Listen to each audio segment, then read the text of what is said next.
Welcome sa ating channel, ang Linggo Tune.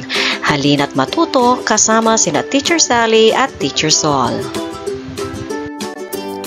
Basahin ng tahimik o pakinggan ang mga seleksyon mula sa Phil Erie, Pangkatang Pagtatasa sa Pagbasa sa Filipino, ika-6 na baitang.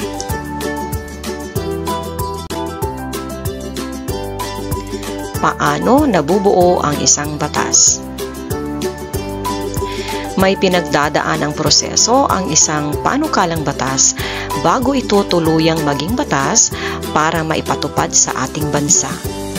Ang bawat panukalang batas na pinagtibay ng Kongreso ay dapat sumaklaw ng isang paksa lamang na dapat nakalahad sa pamagat nito. Ang isang panukalang batas ng anumang kapulungan ay pinagtitibay sa 3 pagbasa sa magkakahiwalay na araw. 3 araw bago mapagtibay ito ay ipinag-uutos ang pamamahagi ng nakalimbag na kopya nito sa mga kagawad ng kapulungan.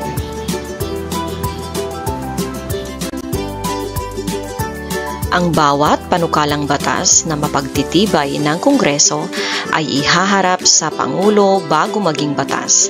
Lalagdaan ito ng Pangulo kung sinasang-ayunan niya ito.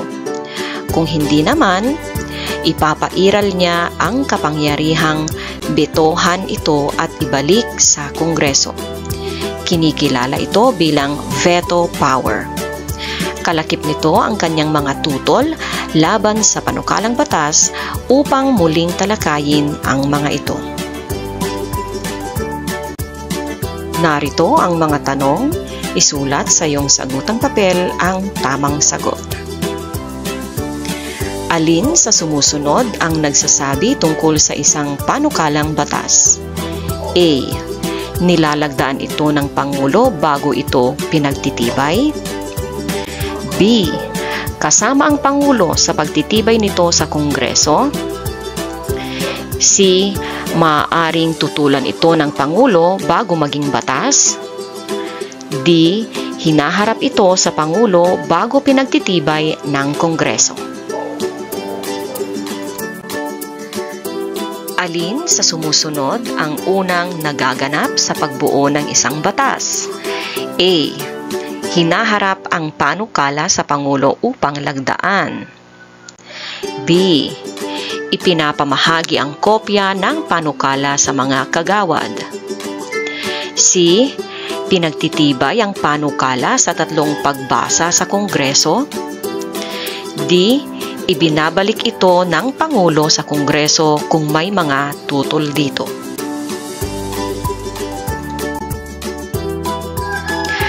Kailan ginagamit ng Pangulo ang kanyang kapangyarihang betohan ang isang panukalang batas? Ginagamit ng Pangulo ang veto power kapag A. Sang-ayon siya sa panukalang batas. B.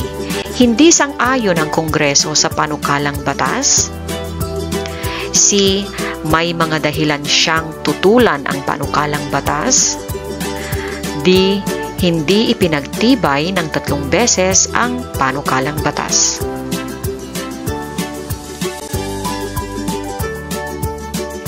Ano ang salitang maaaring kasing kahulugan ng sumaklaw sa ikalawang pangungusap ng seleksyon? A. Bumanggit. B. Magsama. C. Mag-usisa. D. Tumalakay.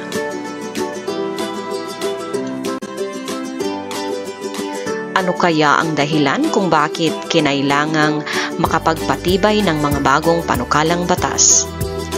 A. Isinasaalang-alang nito ang ikabubuti ng Kongreso. B. Kailangan ng batas para sa ikabubuti ng mga mamamayan. C. Pinagtitibay ang batas para sundin ang panukala ng Pangulo. D. Trabaho ng Kongreso na makabuo at makapaglimbag ng batas.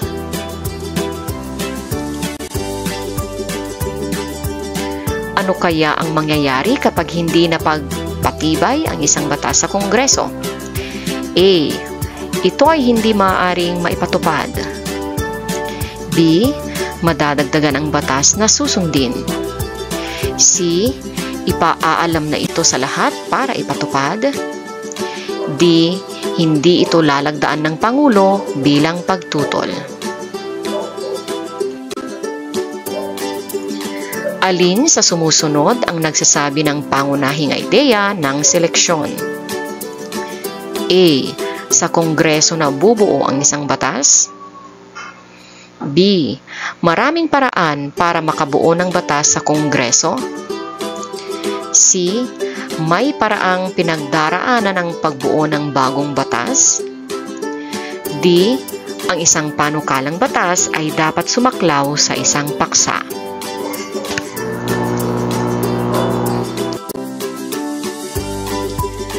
Saang bahagi ng seleksyon matatagpuan ang pangunahing ideya nito? Makikita ito sa patlang ng seleksyon. A. Gitna. B. Katapusan. C. Simula. D. Simula at katapusan.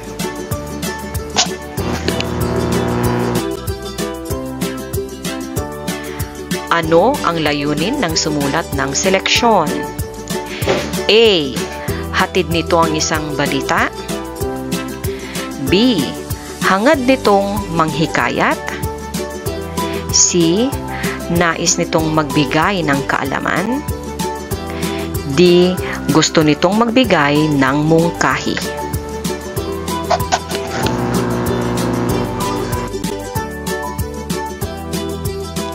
Ano ang ginamit ng may akda ng seleksyon upang ipaabot ang mensahe nito?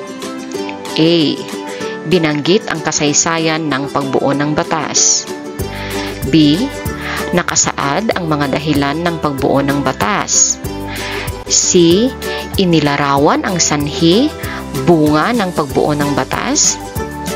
D. Tinalakay ang pinagdaraanan sa pagbuo ng batas.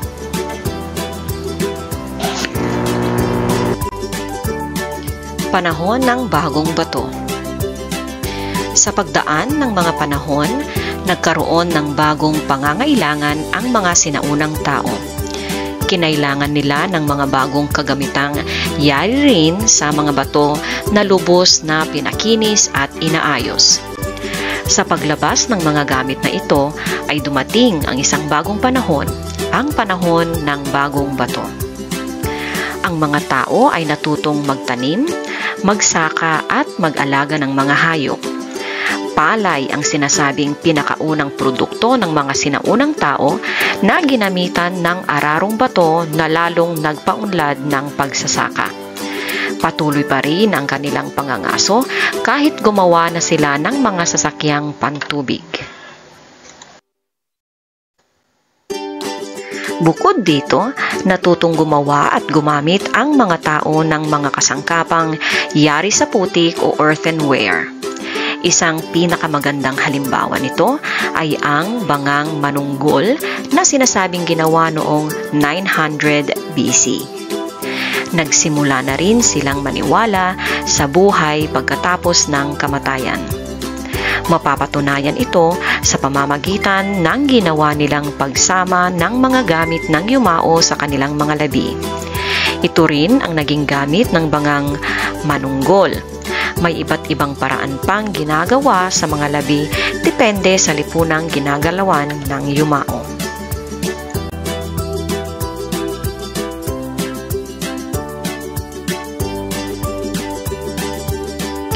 Narito ang mga tanong, isulat sa iyong sagotang papel ang tamang sagot. Alin sa sumusunod ang nagpapatunay kung bakit panahon ng bagong bato ang tawag sa panahong tinalakay sa seleksyon? A. Yari sa bato ang lahat ng mga kagamitan nila. B. Gumamit sila ng mga kagamitang gawa sa pinakinis na bato. C. Nakahanap sila ng bago at pinakinis na bato na ginamit nila. D. Dumating sila sa lugar na may kagamitang pinakinis na bato.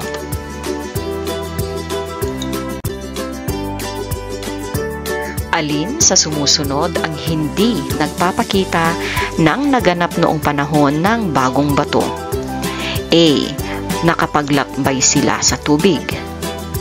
B. May mga kagamitan silang yari sa putik. C. Higit na mas mahusay ang uri ng pagsasaka nila. D. Naniniwala sila na may buhay pagkatapos ng kamatayan.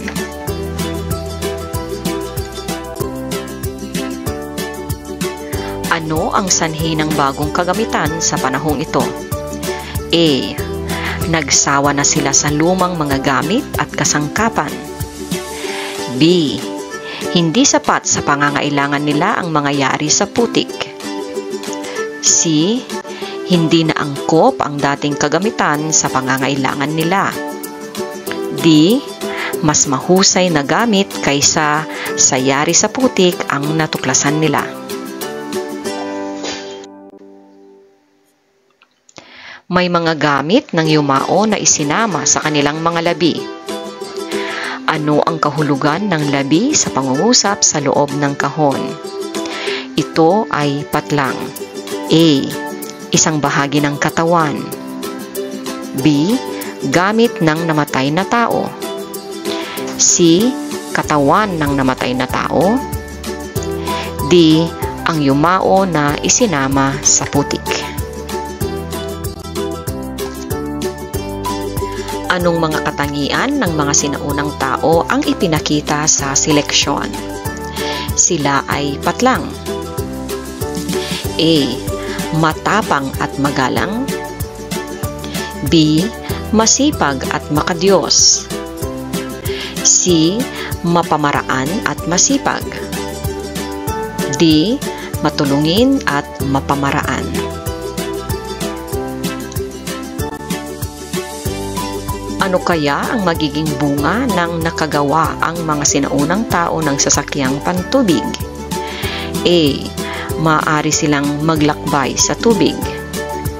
B. Walang pagbabago sa paglalakbay nila. C. Makaalis silang ligtas kapag may bagyo. D. Magkakaroon na sila ng bago at ligtas na tirahan.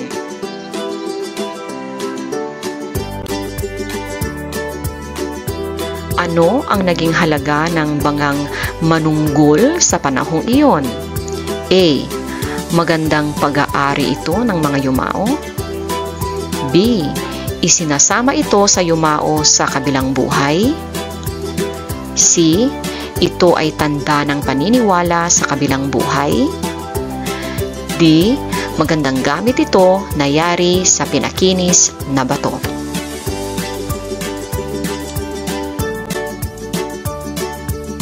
Alin sa sumusunod ang isa pang magandang pamagat para sa seleksyon?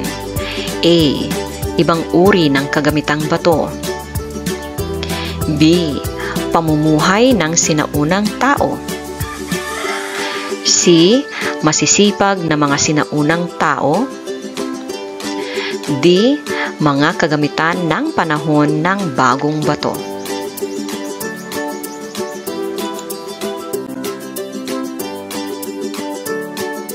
Ano ang layunin ng sumulat ng seleksyon? A. Hatid nito ang isang balita. B. Hangad nitong manghikayat. C. Gusto nitong magbigay ng aral. D. Nais nitong magbigay ng kaalaman.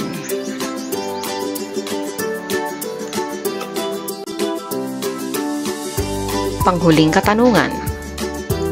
Ano ang ginamit ng may akda upang ipaabot ang mensahe nito? A. Binanggit ang suliranin ng paksa. B. Nakasaad ang mga solusyon sa paksa. C. Tinalakay ang maraming sanhi ng paksa. D. Inilarawan ang paksa gamit ang mga halimbawa. Salamat sa panonood. Huwag kalimutang mag-like, mag-comment, mag-share at mag-subscribe. Kita-kits tayo ulit sa mga susunod pang videos. Paalam!